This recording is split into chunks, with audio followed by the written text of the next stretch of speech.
Hello everyone. Since this is either a highlight, a standalone book, or the first episode in a series, I'm jumping in to remind you what the rules are for this podcast. First rule is, no real people stories. That means that any details from our own lives are merely anecdotal, we do not read books about real people, and we are not reading historical fiction.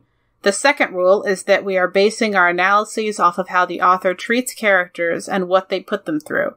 We are not judging the accuracy of the trauma, the accuracy of any actual conditions that may be portrayed, nor the authenticity of a character's reaction to that trauma or that particular condition. This podcast is for entertainment purposes only. The hosts are not trained professionals, and their opinions come solely from personal experience. In this episode, we discuss fictional depictions of trauma and violence that may not be suitable for all audiences. Please take care of yourselves. Specific content warnings for each episode can be found in the show notes. Events in the media are discussed in approximate order of escalation. This episode contains spoilers.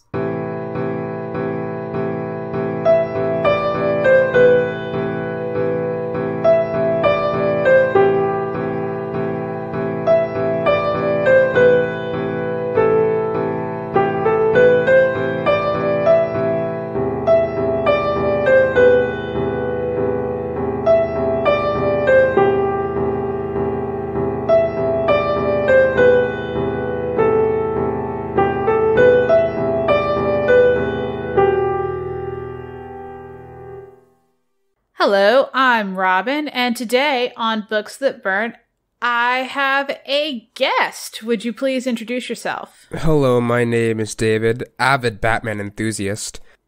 Which is extremely relevant, because today we are discussing Batman Nightwalker by Marie Lu.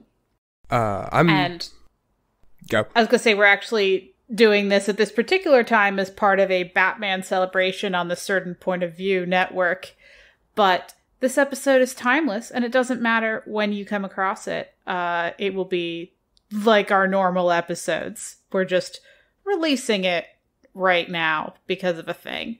So, when I got the message that this was going to happen, I instantly said yes, because it's an excuse to talk about Batman, which I'll take any opportunity for, because this is a character I've loved for 11 years now. Also, love Nicole, which is important. Because, that's our sibling. But also, David, today, you're with Robin to talk about Batman. Yeah. Yeah, which is exciting. I was going to say it's Batman and Robin talking together, but you haven't gone by Batman since you were, 5. Yeah, it stopped being cute a couple years ago. Yeah, a little bit. I have a 15-year-old running around. I'm Batman. But anyway, so for our factions, we have Bruce, Alfred, Madeline, Diane, Richard, Harvey, Cameron, Detective Dracon, Dr. James, and Lucius Fox. Might be Lucius Fox. Yeah, it depends. Lucius. Yeah. Works. I know Lucius is at least a way to say that. Yeah. For our first topic, we have Richard and emotional abuse. Yes. It's very clear from the get-go. I think this is the one that stood out to me most, because to my knowledge, even if he is not an original character, he is not a common character that you often see. Mm-hmm. And from the get-go, he is very much unlikable, but he is lashing out a lot at Bruce, because Bruce is his father's favorite child, and the worst part is, they're not related. Yeah, it's a little tough when your favorite kid is, we're not even, this isn't even a, birth versus adoption scenario. Oh, this is a literally not in his family, someone else is his dad's favorite kid. And Bruce doesn't think of himself as Richard's sibling. He doesn't think of himself as Richard's dad's kid. Nothing. Richard's dad just likes somebody else. Yeah, and, like, I get that Richard and Bruce are friends, that's why, like, the dad has such a high opinion of Bruce. However, they haven't hung out for years, and still, to, like, the very end, he's like, so Bruce, how is he doing? Anytime the son would bring up his accomplishments, he'd be like, and where did Bruce place in this? I'm sure it's higher than you. Yeah, it's like, I'm the top 10 in my class. Oh, where's Bruce in that? And it's like, come on, top 10 is really good. It's like, sounds fake. Where's Bruce in this? And that is more conversation than they have about it. Yeah. They have less conversation than my joke recreation of their conversation. They have just nothing. Just nothing. Yeah, like his dad like constantly wants to know where Bruce is in relation to him. And so that there's a thing that is really important to this discussion because we're talking about like emotional abuse by a parent of a child, and there are more emotionally abusive things that can happen. But part of why we wanted to talk about Richard, you know, like you said, is he's either an original character to this story or at least not a very common character for Batman stories. And Richard is so traumatized by the cumulative years of this, when we only get like some small description of it.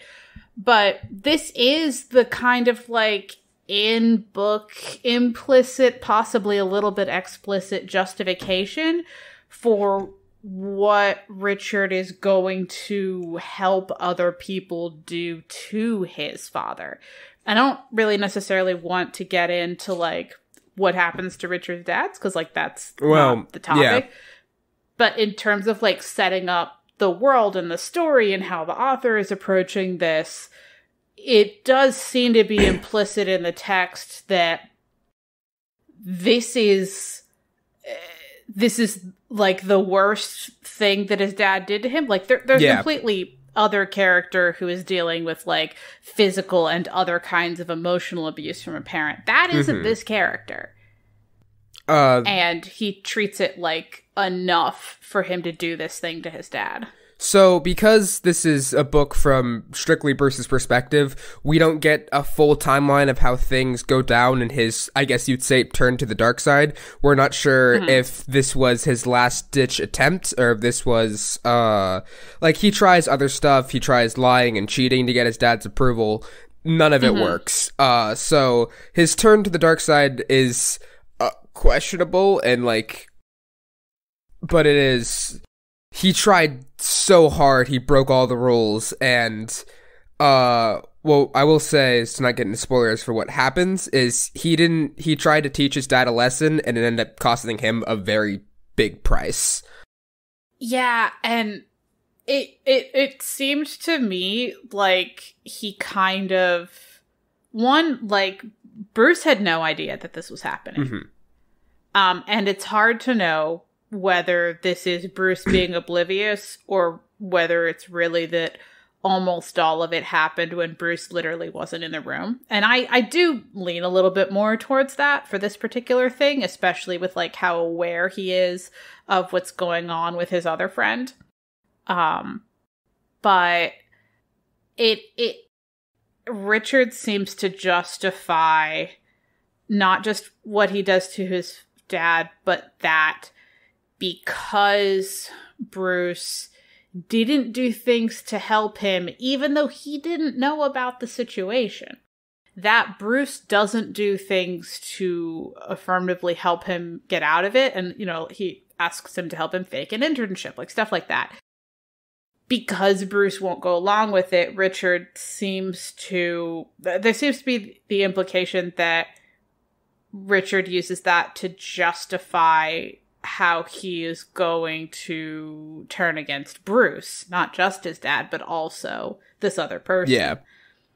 Which I thought was interesting, because, like, I don't think it comes, like, right out and has it be that, like, no, it actually might. Like, you know, he was willing to try and wreck Bruce's life. Yeah. Because of Bruce being like that image that his father like constantly held him to, but he literally couldn't live up to. And it's just something I also want to add to that, sorry to cut you off a little bit, is okay. How kind of there's no getting around the fact that in this book Richard's an ass. He's a jerk. He's a mean face. He does things that are bad and questionable, but even without the illegal stuff he does, he is very callous that he's hit the brunt of this emotional abuse so much that he is callous with other people's pain, and to the point where he sees Bruce's parents dying as a gift, and he's like, and you've got your fortune at 18. And yeah, like he kind of assumes that Bruce, because like his father is so awful, like he can't relate to the idea that someone might like their parents and be sad that the parents are dead, and he is like, well, you know, you don't have parents and you do have money. I have parents and don't have money. See how awesome your life is, Bruce? And Bruce is like, nah, I loved my family, and I have been so rich for so long that saying the words I might not have money doesn't actually have an emotional impact on me. I could understand that that's bad, but I can't, like, conceptualize how fundamentally that would transform my life. You know, it doesn't say that. That's kind of the vibe that I get. yeah, Bruce immediately reacts to, no, how dare you bring up my parents like that? Yeah, he's so callous to how Bruce feels about his parents that Bruce knocks him down before Bruce even realized what happens, is how angry he got him. And to say something else is that Richard is being mad that his dad's constantly on his case in a very unfair way. He's like, and you don't have parents, but Bruce has Alfred, who is constantly hard on Bruce because it's making him like a good person, and Alfred is caring about him, and Alfred's not emotionally abusive, he's just tough on him because he loves him, which is different from how, like, Richard's father acts, but he doesn't even see Alfred as, like, a father figure. It's like, that doesn't even matter. You don't get it still. Yeah, and I should keep in mind that, like, we don't know... Well, Richard definitely spins it, like, it is nothing positive, it is only this. I don't think we know for sure that this is the only thing. And also, like... I don't know, like, on the scale of things that are emotionally abusive, if this is the only interaction with your child, that's extremely abusive. If it is just one of a bunch of ways you try to motivate your child, I don't know, seems a little weird. I don't recommend it. It seems awful. Yeah. But it's not, like... extremely horrible. Yeah, if every once in a while you're like, oh yeah, you know, how did your friend compare? But the knee jerk, well, how'd Bruce do? That's where it gets weird. Yeah, he's a weird cat. He's weird to put him in a category because not to like compare traumas, like your trauma's not nearly as bad, but like it is on the situation of like, yeah, it's not terrible, but it's also not... It's not positive. Yeah, it's not positive, and it's definitely... Even if it doesn't seem that bad, it definitely took a toll on him, and the fact that his father didn't notice and didn't care is, like, one of the big reasons why we decided to place him on this list. Oh, yeah.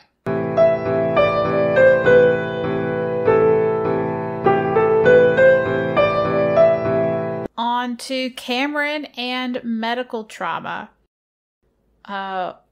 We're going to make it as far as we can in this without having major spoilers, but we might hit a point where we start having spoilers. We'll try to give you a heads up. All right, so before the events of this book, Cameron had some kind of infection, and it says that his joints were eaten by bacteria. It was at least his elbows. I don't know how many of his joints. I got the feeling that it was elbows and knees, but I'm not totally sure. And Oh, no, okay. I think we've hit... Yeah. The next bit in the note is a major spoiler. All right, so that happened to him and was really bad. And if you don't want major spoilers... just skip this section. Skip this section. So, all right. Spoilers abound from here. So originally, we are told that he died from it. But actually, he got, like, artificial joints. And he got them in a way that, like, you can see on the outside of his body that he has artificial joints, which was a little bit weird to me. Like, I know it's, like, the whole comic book, like, aesthetic and whatever. Yeah. But, like, real people in the real world get, like, artificial knees and hips. And I haven't heard of artificial elbows, but I wouldn't be, like, extremely shocked to find out that that was a thing you could do. But the way that he gets it, like, you can see on the outside, like, some metal something. Like, he is, like, visibly different because of this. And so, like, originally we're told, like, that his mom murdered the doctor who was responsible because the doctor killed her kid. Yeah. But then it turns out that what actually happened is the doctor took money but didn't treat him right, and his joints were eaten by the bacteria. But then he also got, like, the artificial joint things. So I'm really fuzzy on whether the doctor actually did some kind of malpractice. Because it's something else to note on that is that we are lied to and then we are lied to again. So yeah, Bruce is being told things by an unreliable narrator. Like, Bruce, I think, is a generally reliable narrator, but he gets told things by other people, and the person who's conveying this information definitely lies to him about some things. It's very difficult to tell what happens. Cameron's death justifies murder, but then him not being treated justifies murder. How there's evidence of at least some treatment. So yeah, because he has the joints. So, like, where did he get those if not from a doctor? Like, okay, maybe it's not the same doctor, but because anyway, we know that not to get too hung up on the details, but we know that they went to that doctor because they didn't have any, or they didn't have the best health insurance. Right. So... Oh, is it that in the bad health insurance, you still get your joints replaced, but people can see it from the outside? Because if that's what bad health insurance is in Batman land, that... I don't know if it's a step up. I feel bad being like, is that a step up? But anyway, it's not explicit that way. That's not like a canonical thing to just Gotham in general. Health insurance, it's really, we're not sure because we can't trust that the murders or the not murders were or weren't justified because they may or may not have happened, and it may or not be because he lived or he died or because he just got bad care altogether. But an effort was made. Yeah, because, like, there's a world of difference between this person did nothing and my child died versus this person tried their best but it still wasn't enough and my child died versus this person tried and my child didn't die but I'm still upset, all the way to they didn't do anything but also the child lived and I'm still upset enough to murder them. Like, it's just, it's weird. I believe we don't get a ton of information about the medical trauma because, like, we don't get Cameron's perspective, and by the time we see him, he has this modification that allows him to function as if he didn't have this thing. I think I remember someone saying something about sugar pills, so maybe because the way it was originally described, I thought he didn't get the medication, so he died, and then that's what happened, or he didn't. Oh, like they told him. Oh yeah. So like maybe they did like an operation. But he got the sugar pills. Yeah. So maybe they did an operation, and then he was in constant pain, and then because he got sugar pills, and it's like, placebo effect, maybe it'll work, and the mom was like, I'm gonna kill you for that. So, but even then, at that point, it's like, not like a rough move, but that's not like, I'm not gonna say that what the doctors did is alright, because it's not. I'm just also saying, like, it's a really hard justification for murder. And I have no problem believing that a doctor, was doing that in Gotham City. It's Gotham City specifically, yeah. Yeah, this is a city where the Joker... cartoonish levels of everything, including corruption. Yeah, it is how Gotham works. The way Gotham works entirely is basically, it is a city that is so bad the police justify having a billionaire have a 12-year-old as a partner in crime fighting, and they're like, we'll be fine with this, even though that's clearly child endangerment. Yeah. Like, the Joker can pretend to be your dentist, and they won't know it until it's the last minute. And so, like, I have no problem believing that their security and, like, Gotham's medical situation is complete and utter crap, but at the same time, again, like, he didn't die, so I don't think this justified murder.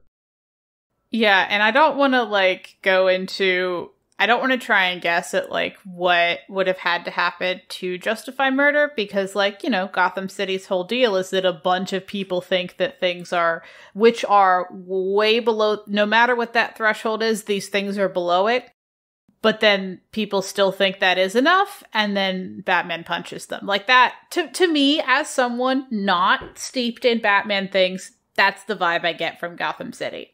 Somebody decides that a thing is worth killing people over, and then Batman punches them. This book didn't change that impression for me.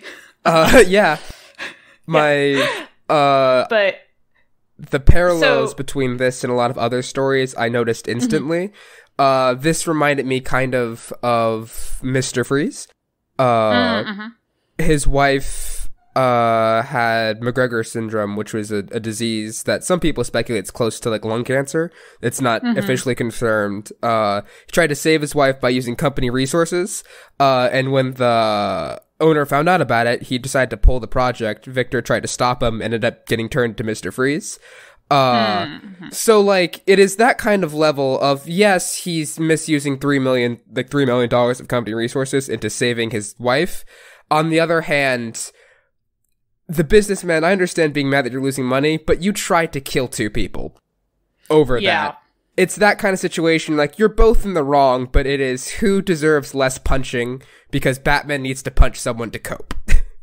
Yeah, so the last thought that I had about this, actually, you had pointed this out from, like, your definitely more encyclopedic knowledge of Batman things. So You had said something about Batman villains who actually start killing people are more likely to be punished by the narrative by dying or appear to die.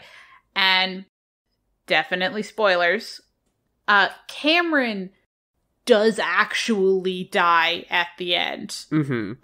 Which fits that, because, like, in this, he's the one who actually kills people, whereas Madeline doesn't actually kill people, and we are left with the impression that she probably survives this, and so narratively she's rewarded by not actually being the one to pull any triggers or actually kill somebody, but Cameron dies. Yeah, in a lot of Batman stories, there is the theme of kind of karmic justice, in a sense, unless you're a very popular character, in which case DC will keep bringing the Joker back, but rather in a sense of, it is, everyone gets the trauma and they have to deal with it, and usually by the end of the story, again, if you're not super popular, if it's just the one-time character, they will die by the end. In Mask of the Phantasm, not without spoiling it, there is a character who can't let go of their anger that Bruce really cares about, and it is, they don't die by the end, it's revealed, but Bruce thinks they did. And cause they chose revenge over love and caring about people and letting it go. And happens again in Batman Returns, and Batman's punishment, in a way, for not letting go of that pain and being able to get past of it, is watching everyone he kind of meets, do the exact same thing, except he watches them do it over and over again. But generally, unless you're super popular and DC wants to keep you in the cards for future stories, you'll die because you couldn't let it go, and Cameron does quite horribly. Shoot first, ask questions later. Yep.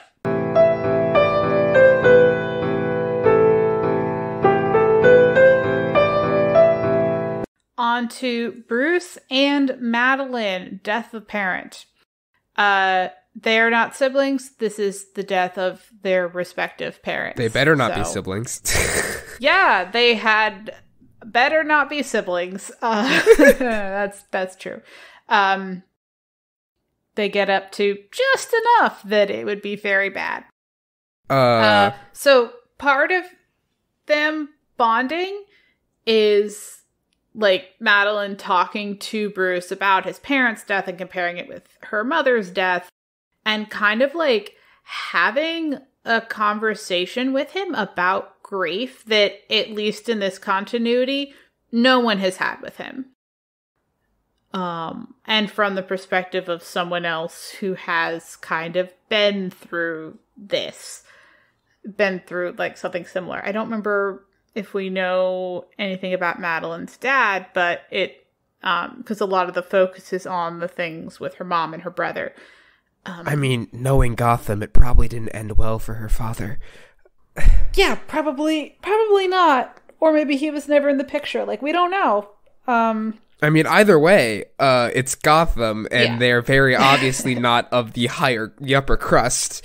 So it probably didn't end well. By cop, or because they couldn't pay for medical insurance. Yeah, but also it's Gotham, so being in the upper crust doesn't save you either. That's true. Because the people at the bottom of the crust hate you, and then they murder you, which is the entire point of this book. Yeah. Yes. But yeah, it helps him feel understood. And in terms of, like, narratively, I don't know, because it seems like in any given continuity, you have to take 10 minutes to look in the camera and say, hey, by the way, this is Batman. Here's how his parents died. And even in a book where he never goes by Batman, because this is before any of that happened, there's still to take 10 minutes and look in the camera and go, his parents are dead and he's super sad about it. Oh, yeah. It's up there with the requirements. It's more important than showing him in the suit or talking about how he's wearing the suit. It is canonically more important than him being in the suit. It is a fundamental part of his character that we go over it, and like some audiences, I'm so sick of hearing about this, but it is a pivotal point in his character that the whole point of his character is he can't let go of that moment. It is ingrained in his head. No matter how old he gets, he is always the 8 to 10-year-old boy who is stuck in that alley with his dead parents' bodies. Yeah. And because he can't move past it, the audience can't move past it. And, like, even this is just, like, having someone have a conversation with him about it is, like, step one of grieving. And no, he's not going to do more steps in this book. What are you talking about? No, he just, it helps them bond, and then that ends up being important for various plot things. And since, Bruce's parents' death has been done to death, Madeline's entire plan is a revenge mission driven by her mother's death. We talked a little bit about about things going on with her mother in the previous topic. So this is going to start to have spoilers that are specific to this book. And if you didn't know that Batman's parents were killed in an alley, I'm really sorry that we are the ones who brought you that spoiler. But I also accept that that's probably a kind of person who exists because, 10,000 people a day learned that is a thing. You gotta find out sometime. Yeah. To sum up Bruce's character real quick, he is stuck in the 2nd and 5th stage of grief, which is anger and depression. Yeah, just forever.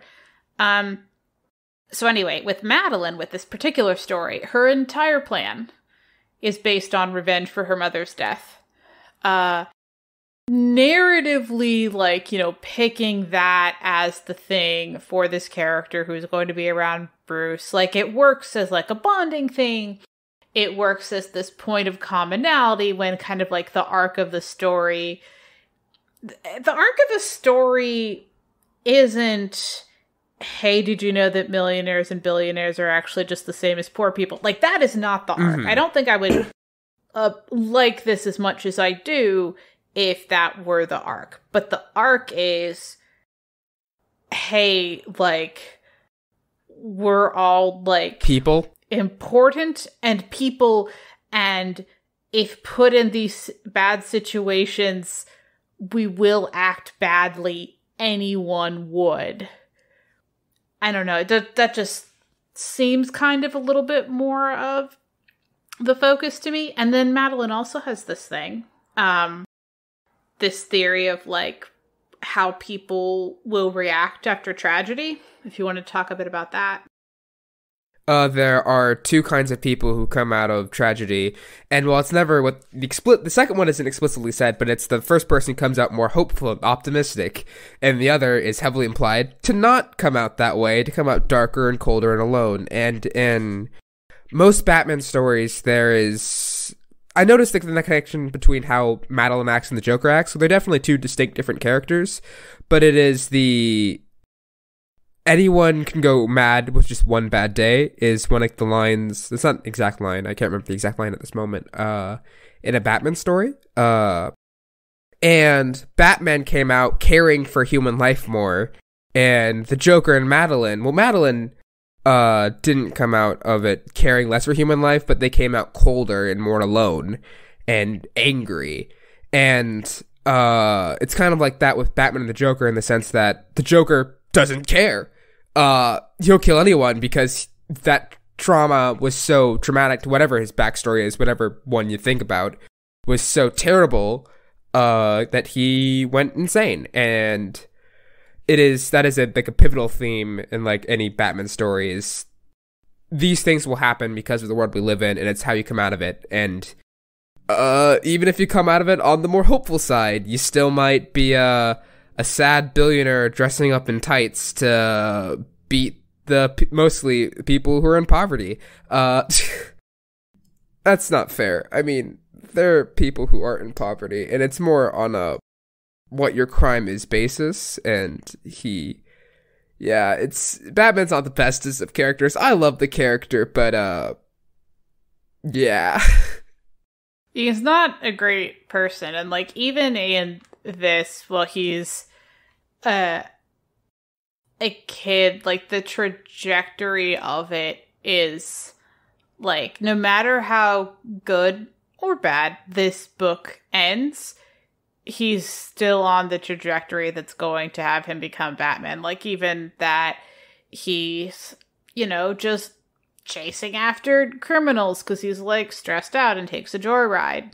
Like, yep. With, like, the bravado to say, I am closer than the police are physically to this criminal, and I have a faster car. How about I go get them? It's okay. I am a child, and this will be fine. The kind of attitude that says, I'm gonna ram them with my own car because I don't care about consequences. Yeah. He's very angry and upset constantly. And, like, I don't want to, like, make it seem like Bruce, like I said, like, depression, and that's, like, Bruce has his days and he's fine most of the time. But there's no getting around the fact that he can't get over, like, no matter how happy he is at any point, like, he can't get over the death of his parents. And he's so sad constantly. Even when he's happy, he's sad. Yeah, like, for all that he, like, has friends in this book, like, and part of this is definitely narrative focused, but he doesn't, like, hang out with them ever. Like, we're told that Diane and Harvey are his close friends, but they spend almost no time together. And when they do try to spend time together by going to a thing, he ditches them to do plot important stuff. Yeah. Like, yeah, he can't let this go, and it is fundamental to the character writ large that he can't. And this one pairs him with another character who can't let a very similar trauma go, and narratively it works out all right. Madeline has her issues. She didn't come out hopeful, but she didn't come out, like, as bad as it gets for Gotham. Madeline could be a lot worse, because she still has not a code of not killing people, but is not a fan of murder. And has a code that Bruce and her, they connect on, and for what it's worth, even when they're at each other's throats, it's not terrible. I did think it was interesting that their code seems to involve, like, getting right up to the edge of, like, what deaths are and aren't murder. Yeah. Like, yeah. Yeah.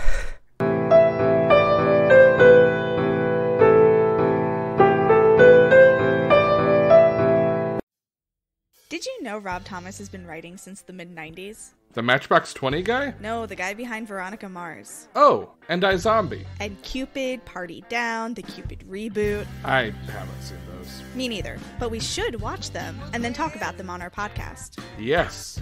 We could call it the Rob Thomas. No, not that one. Robcast. Every other Tuesday with Alex and MJ. Find us at notthatrobcast.libsyn.com or wherever you download podcasts. On to the wrap-up and ratings for Batman Nightwalker. For the gratuity rating for emotional abuse, I really think that this was, like, mild to moderate. We get a description. Okay, maybe moderate. We get a description of what his dad does, but, like, we get literally the barest possible description to say what it is. How do you feel about this one? I'm also between mild and moderate, because, like, when it comes to, like, the trauma, I'm also thinking about, like, the medical trauma and, like, getting hit a lot. This is just the emotional abuse. This is just emotional abuse. This is literally only the emotional abuse. I think I'm on the side of moderate. Medical trauma and parental death will get their own rating. I think I'm on the side of mild. Mild, yeah. Okay, now, for the medical trauma, so that's completely backstory. Yeah. Like, that's backstory. Now, parental death. It is still backstory. Do you think there's enough of a discussion of it that it kicks it up to moderate? You just think it's backstory? I think it's just backstory. I think how it relates to the two characters is very important. Okay. Then alright, we're gonna do each trauma one by one. Is it integral, interchangeable, or irrelevant? So if it's integral, that means you cannot take it out, you can't change it, you can't do anything. If you change it in any way, it will fundamentally alter the entire story. Then integral is you can't do anything, can't touch it. Interchangeable is you needed something, but it didn't have to be that thing. And then irrelevant is that you could, like, remove it, take it out completely, whatever, and it won't really touch the plot at all. All right. The emotional abuse. I think it's interchangeable. Or do you think it's irrelevant? I was leaning on the side of integral because the character doesn't need to happen for the story to work, but because the character's in the story, specifically for the trauma, the motivation of that, I think it is integral, otherwise it would not work. I'm going to go with interchangeable, and here's why. And so this plays off of what you were saying. So when you start with the story might still work even if we don't have the character at all, it can't be integral. If you can ditch the entire character, then that also removes that trauma. That means that trauma isn't necessary to the story. But then if you say, okay, given that the character is there, the character needed something, that can get you to interchangeable, but not all the way to integral. So with that, do you think it's interchangeable or irrelevant? It's interchangeable. Okay. All right. There's enough plot things that it would be disruptive if the character were gone, but the character didn't need this motivation. Okay. Then the medical trauma. All right. I actually think that this is irrelevant. There's enough, confusing things around it to the point that I'm actually a little fuzzy on the whole, constellation of things that are tied into this trauma and what exactly happened and what the motivations were. And there's the likelihood that maybe, a bunch of stuff was lying about this. So that, to me, what actually happened doesn't seem to be very important at all. And, it could have been that something completely different happened. And it could even have been nothing happened and this is just the lie that they're telling Bruce. I don't think they're lying, but I think the story still completely functions if it didn't actually happen as a trauma and they're just lying. Yeah. Well, yeah. If it was that they had to swap it out with a different trauma, that would be interchangeable. But they could be lying and there was no trauma, and it would still work. Yeah, because is my thought. There's still other things that happen in Gotham that would make that their point of view work. Yes. It didn't have to happen to them to make this a thing that they would be motivated to do. Yeah, or specifically medical trauma. It could be... Well... That would turn it into interchangeable. I'm saying that nothing had to happen to them. Yeah. If it was that a different thing would still have to happen to them, that's interchangeable. Do you think it's interchangeable? I think it's more interchangeable, because I think... Okay. If it happened to someone else, I don't think it would have worked as well. I think that... Yeah, it's more interchangeable than irrelevant.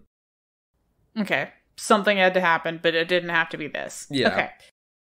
Then for parental death. Okay, it is integral because this is a Batman story. Yes. If that isn't in the backstory, then this isn't about Batman. And for that reason alone, it is integral. If you're the parent of a main character in a Batman story, you should be sweating bullets. Yeah. It's kind of like definitely. being a Disney character's parent. It's not going to end well. Yeah. All right. For the was it treated with care? So for each trauma, was it treated with care? Was it treated with just enough care? Was it not enough care, but they tried? Or was it just no, it doesn't seem like they were trying to treat it with care?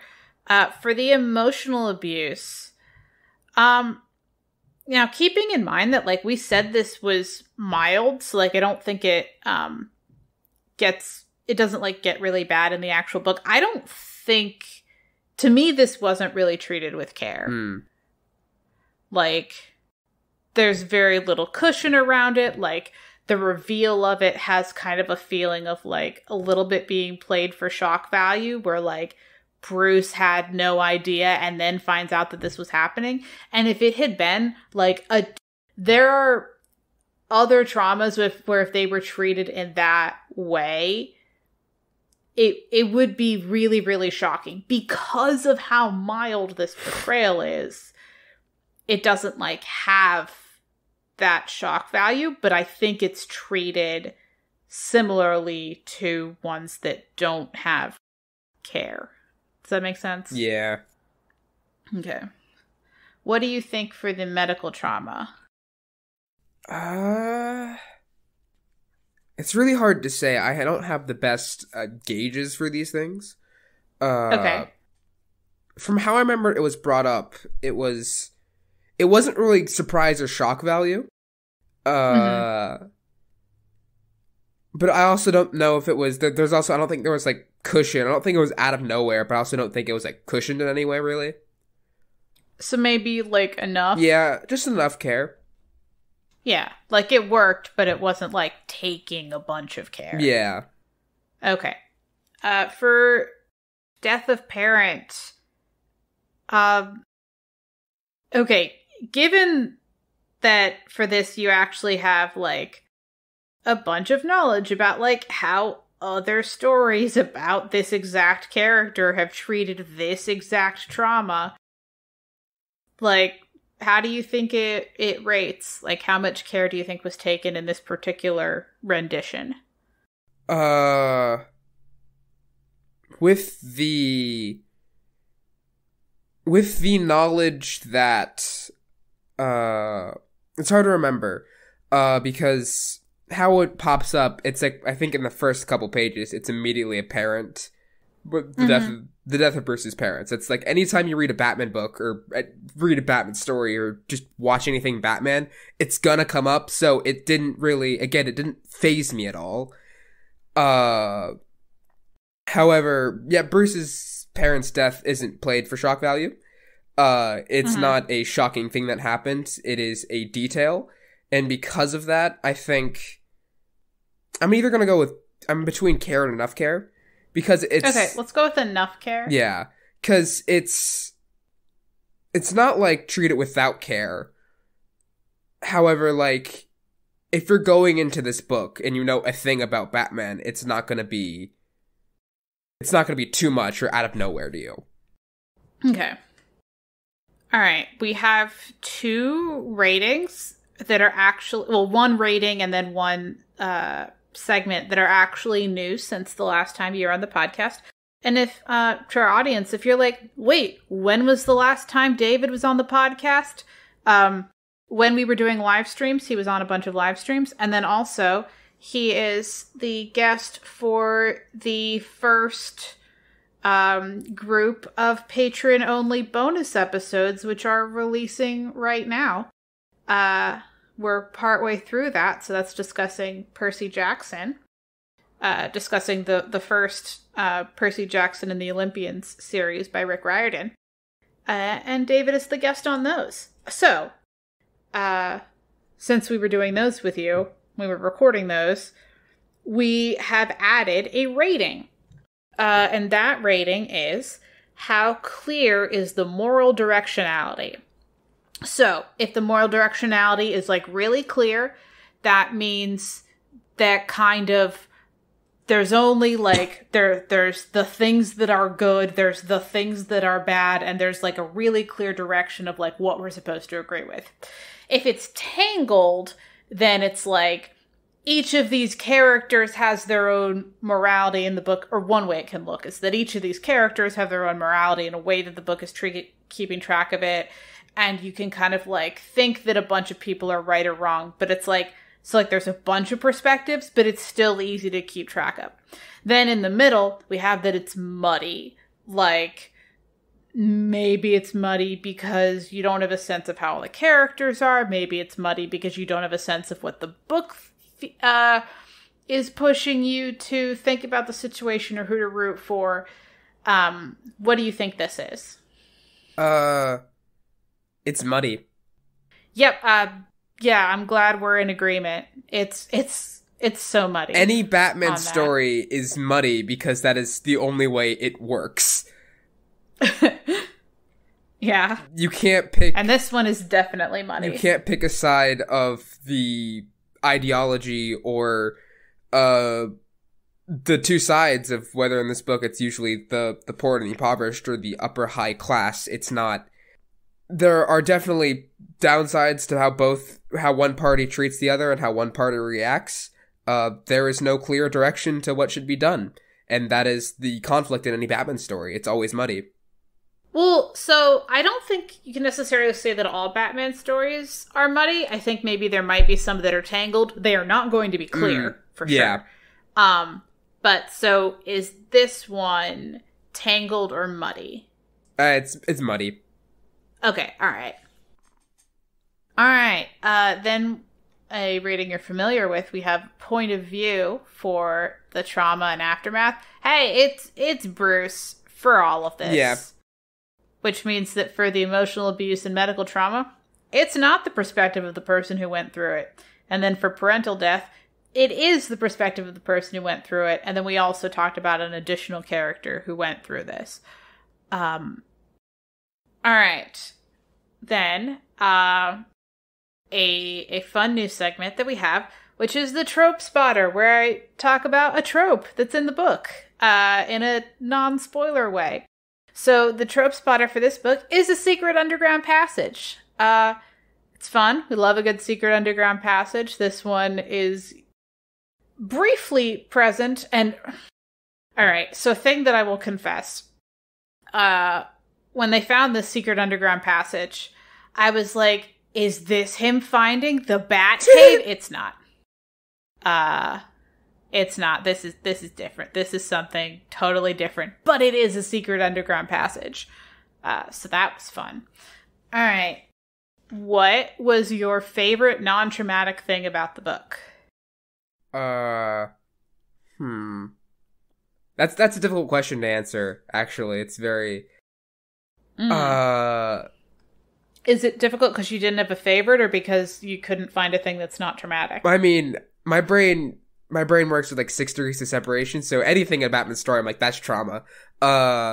It is Bruce's... in other ways, it's like weird to say it's a favorite thing, because it's a thing that I notice, it's a thing that I love, and the thing that I don't like.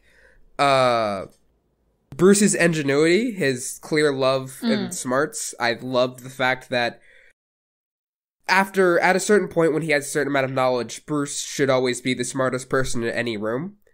But he's also a teenager, and he also likes someone. So that clearly clouds his judgment, and it's very apparent. So... Yeah. There was some stuff, but I liked any nod to what Bruce would do in the future. I wasn't a fan of how the book ended with him not doing Batman training, but that was fine. It's not the point of the book. Right. Yeah, any scene where we get to see Bruce use his brain, because a lot of stories have him, like, not really comics, but the movies have him just be a muscled brute, but he's the world's greatest detective, so it's nice to have him do some detectiving. My favorite non-traumatic thing is just... Okay, it might be slightly traumatic for Bruce, but just how good Madeline is at playing him was really fun. I liked it a lot. Like, exact backstories aside, and I don't know, it felt like, at the end of the book, she was going to turn out to be Catwoman or something. I like that. That's not what's happening, but it had kind of the here's how this version of the character would start to kind of have a thing for emotionally complicated, very dangerous women who could totally beat him up and wreck him, but he's still very interested. But are more interested with playing with his emotions. Yeah, exactly. All right. So, David, thank you so much for joining us to talk about Batman Nightwalker. And our audience, we will catch you in a fortnight. And if you can't bear to away from us for that long, you could become a patron at the level that gives you bonus episodes. And you can get bonus episodes and hear more of David talking with us about books. All right. Go to their YouTube channel and watch all their live streams where you get to see my personality more. Yeah. It'll be all great. Right. Catch you in a fortnight.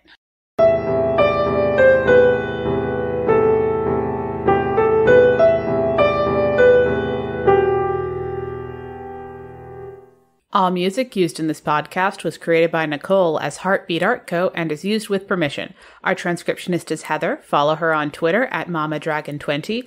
We're proud members of the Certain Point of View Network. Find all the CPOV shows at www.certainpov.com. You can contact us on Twitter at BooksThatBurn or by email at booksthatburn@yahoo.com. Please consider leaving us a tip at ko-fi.com/booksthatburn or becoming a monthly supporter on patreon.com/booksthatburn. All patrons get access to our upcoming book list, bonus content, including the second half of all interviews, and will receive a one-time shout-out.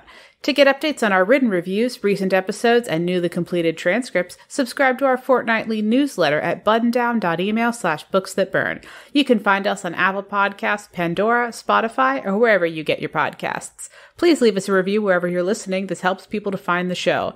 Thanks for listening. We'll be back in 2 weeks.